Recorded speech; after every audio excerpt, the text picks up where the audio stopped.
Hey everybody, I'm here to answer your questions and help you in your insurance billing journey. A question I get all the time is how do I negotiate rates with the insurance company? How do I go about getting a raise? I'm going to walk you through a presentation. Let me know if you have any questions.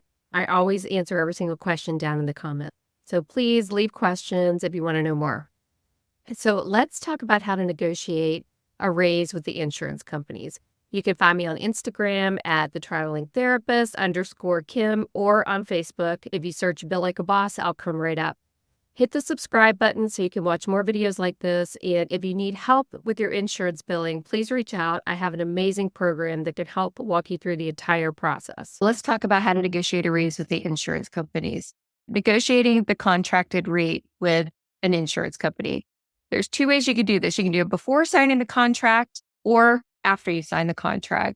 Before signing the contract can be a challenging process, especially since the insurance companies typically do have standard rates that they start a clinician out with, and it's based on location, licensure type, the type of provider that you are. So requesting before you sign the contract can be challenging at times because usually based on the state, the licensure, they've got set rates they start people out with. But you can ask, you can try before you actually sign the contract. But if you've already signed the contract, you can ask for a rate increase. Usually every year, definitely you can ask for one, 2 months, 3 months, 6 months after you've signed your contract. So I always tell people mark your calendar, make sure you remind yourself 2 months, 6 months to go and ask for that raise.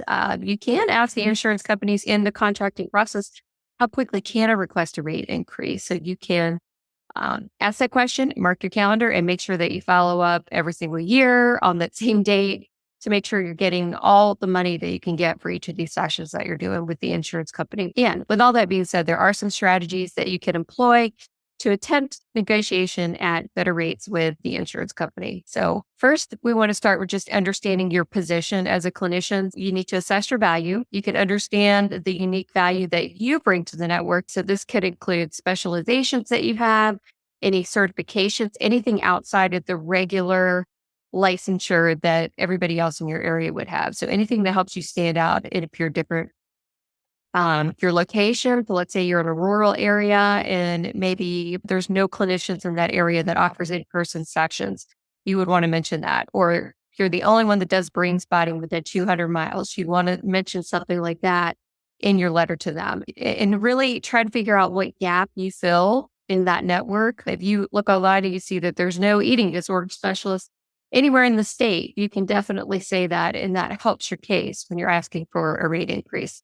Because they want providers like that to refer to. They don't want to pay out of network. So they want to be able to find people like you to send their members to.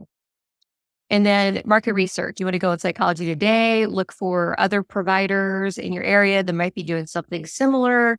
You can reach out to them. You can ask them, how are your rates with this insurance company? Are they in this range, like 125 to 150? For a 90837 or more or less? You can kind of get a general idea by reaching out to people. You could also go into my free Facebook group called Insurance Billing for Telehealth Practitioners, and you can ask in there. You don't want to ask the exact rate because most of the insurance companies have it built into their contracts that you're not allowed to share your rate, which all of us know is just a way to keep us from knowing how much everybody else is making. But anyway, you can ask a range. That's not a contract violation. And then you can get an idea, like this rate that they've started me out at, is this the normal rate? Is this what everybody's already getting paid? Or should I ask for an increase based on this research everybody else is telling us? And then you want to prepare your case. You can gather data on your practice's costs, the quality of care that you provide, patient outcomes that you've seen based on the evidence-based modality that you do, and any other relevant information that supports your request for higher rates.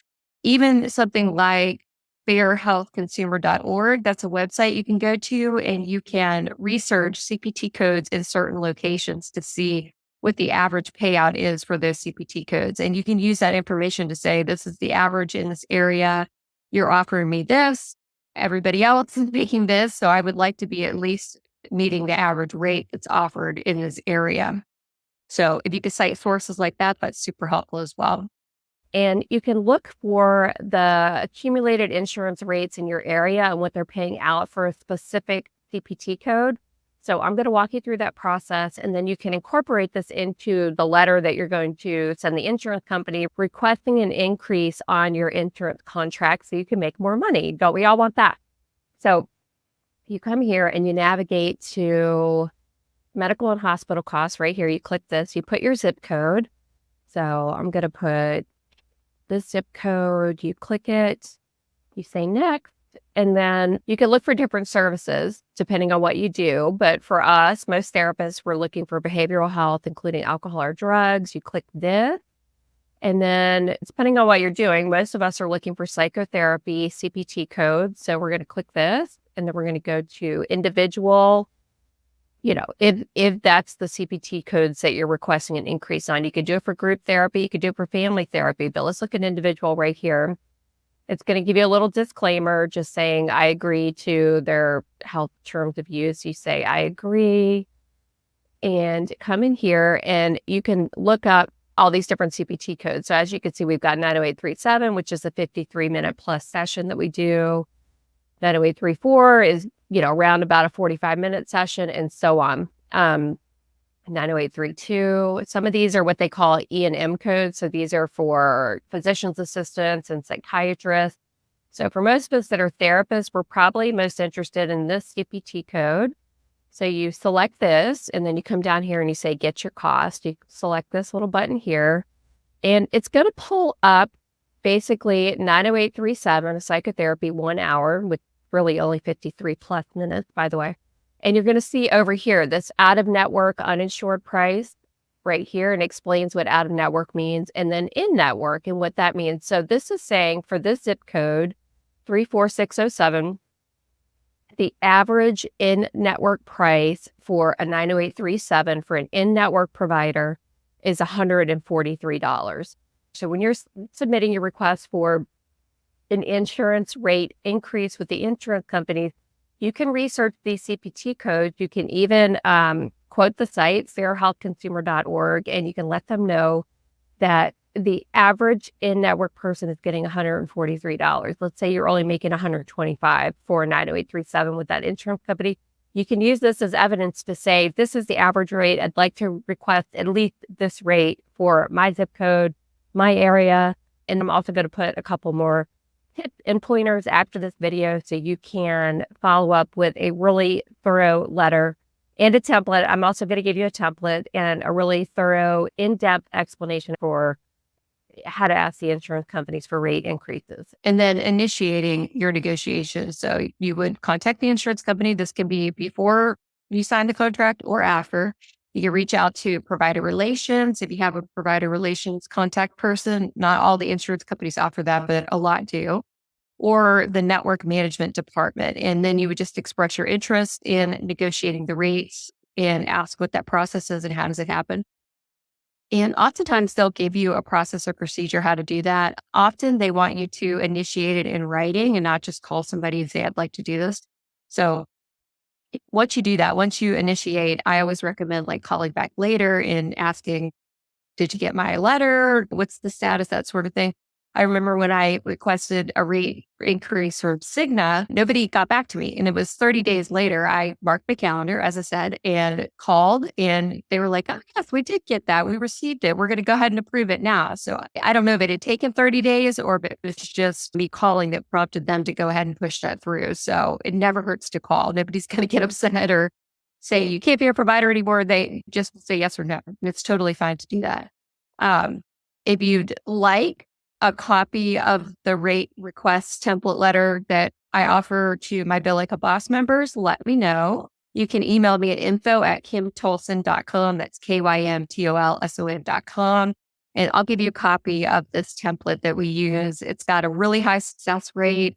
People rave about this template and say they get raises all the time. So proposal submission, submit the formal proposal that includes your requested rates along with the justification for these rates based on your research and the value that they offer. You can even list it out for each CPT code. So 90837, I want to request this rate. 90834, I want to request this rate. 90853, I want to request this rate. So you can really list that out, how much you want for each and every CPT code that you're going to be performing regularly in your private practice. And then you can use a template to help you craft the letter, or sometimes they have a form you could submit. So when you call provider relations or network management, they'll say, oh, yes, we have a form. You can go download it on the provider portal at this place. And then you could fill that out and enter all the information. And they don't allow sometimes room for everything that we're talking about here, but you can attach an addendum also, sort of building your case. If they don't have anything like that, sometimes they'll just say, here's the fax number. You need to fax it into so-and-so. You fax it in. You can use the template I was talking about if you email me, or you can use a form that they might already have and want you to submit. And then, like I said before, after you submit it, mark your calendar and call and make sure they received it and ask what the status is. So it could be 30 days later, 2 weeks later, whatever you want. Just make sure you mark it on your calendar and you don't forget to follow up. And then during negotiations, this is pretty obvious, but just want to point it out that you need to be professional and persistent.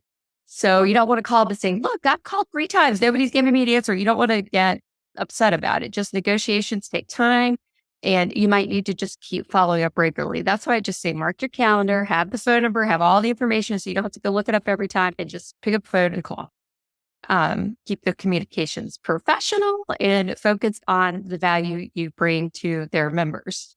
And then flexibility. So be open to compromise. So you might submit a rate increase request, and they might come back and say, okay, we can give you the 90837 at that rate, but we're going to have to decrease your 90834 rate.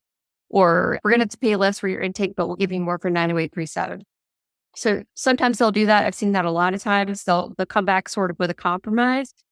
I would say just assess it. If that new lower rate is the CPT code that you do all the time, I would definitely call back and say, no, I need you to negotiate this at the opposite. Like I always do 90834s. I need that one to be a better rate than the 90837. So you can try to negotiate that way. But again, keep it professional and follow up regularly with that stuff.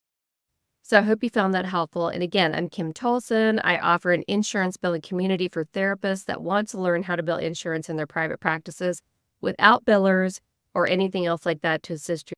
We have a live billers meeting every single week with myself and 2 certified billers who are also therapists and group practice owners. They're amazing. They're unicorns. I'm so blessed to have them with us in the membership. And in addition to the live meetings every week, we have a private Facebook group. We have a training hub with over 45 training videos to help you in your private practice. And if you need any help, you can reach out to any of us and we'll hop on a Zoom session with you. And if you join the lifetime version of Bill Like a Boss, we're going to help you get set up in your EHR.